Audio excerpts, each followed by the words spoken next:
What is crackin' lacking, my homies? What's popping, my fellow African Americans? This is Crip ASL for make sure to take your shoes off. This is an immigrant household. As it is the beginning of Black History Month, and I am contractually obligated to be on my light-skin BS 24/7, why not honor my melanated ancestors by ranking the messiest racial scandals in recent history? And before any of you go, are you even black? What is this? Yeah, that's right. I forced the Black Council into reissuing it. My previous black card got revoked after I staged an unofficial off-Broadway production of Tyler Perry's A Raisin in the Sun, which the Staten Island Gazette/construction company described as the Hurricane Katrina of plays. If you're wondering what the Black Council is, it's a collection of iconic and problematic individuals that meet at Roscoe's Chicken and Waffles every month and argue over the tip. Let us begin. Here is my tier list. F tier. Dang, this is genuinely bad. The American Horror Story theme is playing in my head. E tier. I clutched my pearls a little bit. D tier. Ooh, you're in trouble. C tier. No offense, but what did y'all expect? B tier. This really didn't do it for me. It's bad, but I don't know. I just have too much internet brain rot to really react to this. A tier. This racism is a little spicy. Like, I'm taken aback, but something about it is just so shocking. I can't look away. S tier. I'm cackling like a hyena. Let us begin. Charlie Sheen calling Denise Richards the N-word on voicemail. Now, Mr. Sheen is a personal favorite of mine. I plan on memorizing his entire ABC interview and reciting it as one in a series of monologues, which will include Whitney Houston's Diane Sawyer interview, O.J. Simpson's infamous If I Did It interview, and Tyra Banks's We Were All Rooting for You speech / verbal assault. All this in a one-woman show titled Scenes from an American Life. Back to Sheen, calling white people, specifically like top-tier whites, the N-word, with a hard ER is hilarious. I don't care what anyone has to say. I think it should be done more often. Denise Richards is scientifically one of the waspiest women on planet Earth, next to Gwyneth Paltrow. Her DNA coils are made out of Ralph Lauren lanyards. She bleeds Merlot. Calling her the N-word is the only thing that'll solve racism. No longer will their whiteness shield them from that word. Everybody's catching straight bullets. So start doing it today. S tier. The whole Paula Deen debacle. So apparently everybody's favorite diabetes-inducing grandmother admitted in a deposition that she had used the N-word 30 years back and had concocted the idea for, but hadn't actually executed an authentic Southern plantation-style wedding, which would have, of course, included Black people as slaves. The way I would need to be on the verge of eviction to show up to this gig. None of the other Black waiters would even be able to make eye contact with each other. We're borderline hostages at that point. This also does beg the question, why are there people throwing their weddings on plantations? How is that even a theme? I've heard of plantation venue weddings. That's like throwing your quinceañera at an internment camp. I get that in some places like Mississippi, virtually every square acre of land has had an atrocity occur on it. There's limited untainted space. If y'all have the money, can't you just book a day at a country club or a swamp? I mean, the workers at the club also get beaten if they make a mistake, but at least they get smoke breaks and they can leave at the end of the day. Honestly, I miss the queen of butter and aisle. Did that sound like her? I'd watch her cooking program on the Food Network as a little gap-toothed girl before she got booted off. However, this was a 60-plus-year-old woman raised in the Deep South. So, on some level, is it that shocking that she used the N-word 30, now 40 years ago? I'm not saying it's right. The plantation weddings. Like, could you imagine? Would Black people be invited to that? I'd leave. Actually, no, I'd stay for the food.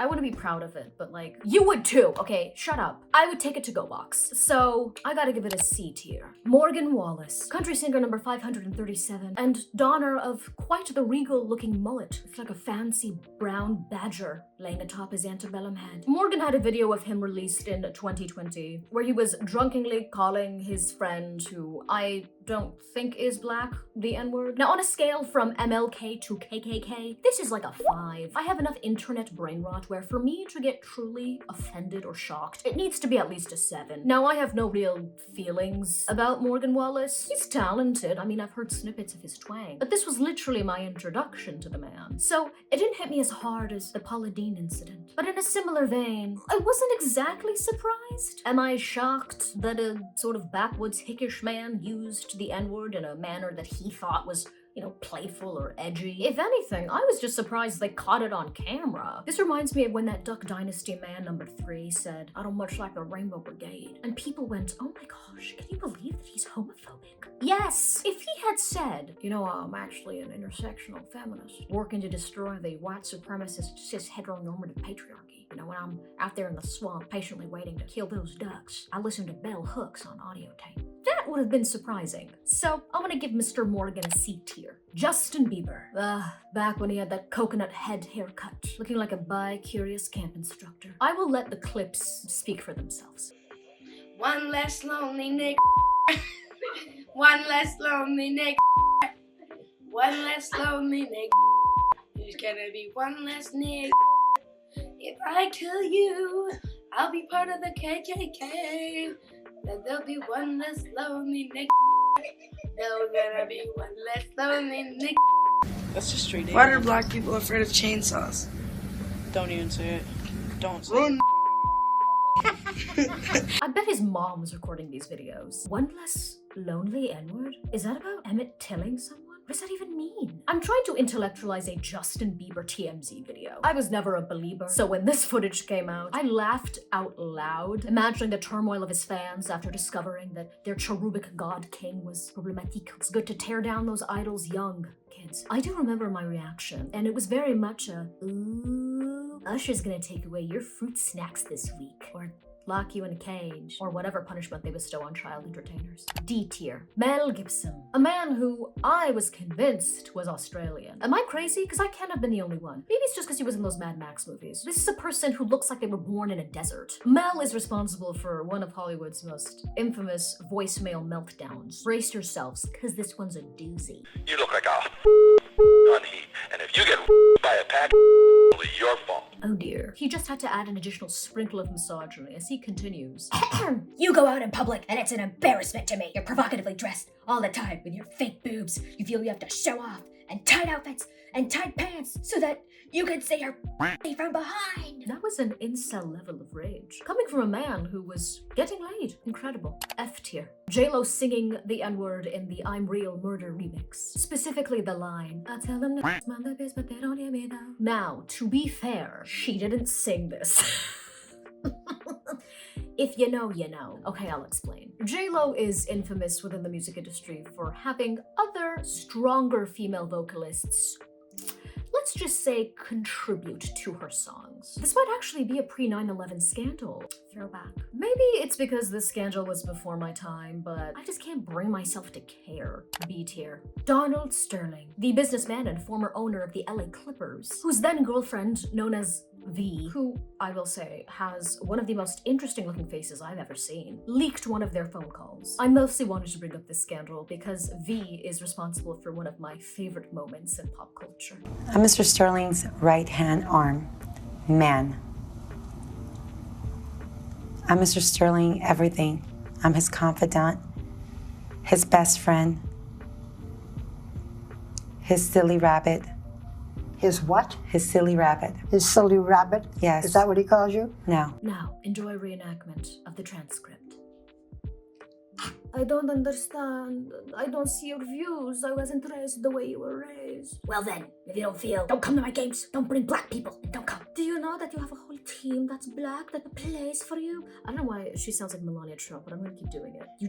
Do I know? I support them and I give them food and clothes and cars and houses.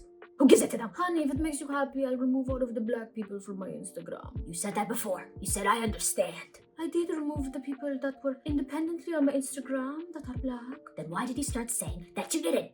You just said that you didn't remove them.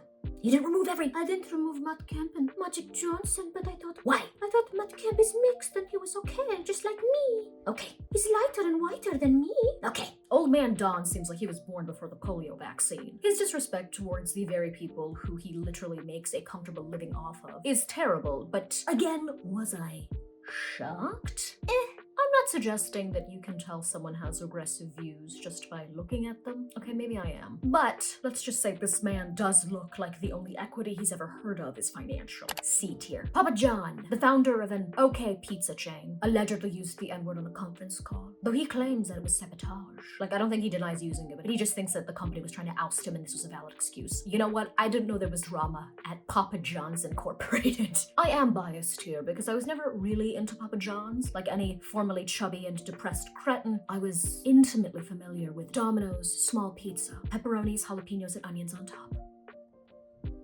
I'm sorry, I just had flashbacks that were a combination of PTSD and nostalgia. This scandal just doesn't do anything for me, you know? It pales in comparison to some of the others mentioned on this list. B tier, Hulk Hogan. Hey, brother! Years back, there were audio clips of him that I think were taken from that leaked home movie of his. I can't imagine his disturbingly tanned, nude form. He must resemble a Frankenstein's monster made exclusively of orange peels. These were his comments. I mean, I'd rather if she's his daughter gonna some N-word. I'd rather have her some 8-foot-tall N-word worth $100 million. And I'm a racist, to a point. I don't care that that was a terrible impersonation. I think the reason that I find this more amusing than it actually is because I'm just imagining these hateful words spewing from the thin lips of this banana man who looks like his body would feel like Laffy Taffy. Your hands would probably get sticky after touching him. He just doesn't seem real. And I get that, like, that's part of his shtick, but it's almost like if a CPR dummy was yelling slurs at you. This could easily be an E tier, but also A tier. I'm gonna do both. Kramer's meltdown at the Laugh Factory. I'll just play the clip. You can talk your brain now, motherfucker! Roll that out! He's not Oh my God.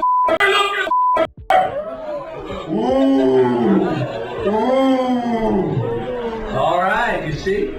It shocks you to see what's buried beneath your stupid motherfucker. I have a feeling that a substance was a featured guest in this performance. This is truly a kind of classic racist tirade. I'm a bit conflicted though, because like Paula Deen, I did like Kramer. George Costanza, the goat of this show, besides Newman, would never do something like this. He'd yell at an audience during a stand-up set, no doubt, but he wouldn't have included the slurs and graphic and violent imagery. But then again, I just can't look away. A tier. Well, that's all, folks. Let me know in the comments what your favorite racially insensitive scandal is. Like, subscribe, and let me know if you agree with my rankings. If you love me, if you hate me, if you're sort of neutral and you think that there's a nothingness to me. Let me know. Thank you for watching. Shout out to my top patrons. If you would like to subscribe to my Patreon, the link is on screen and in the description down below. Thank you to my other lovely patrons. Your names should be scrolling on screen as I speak. Bye.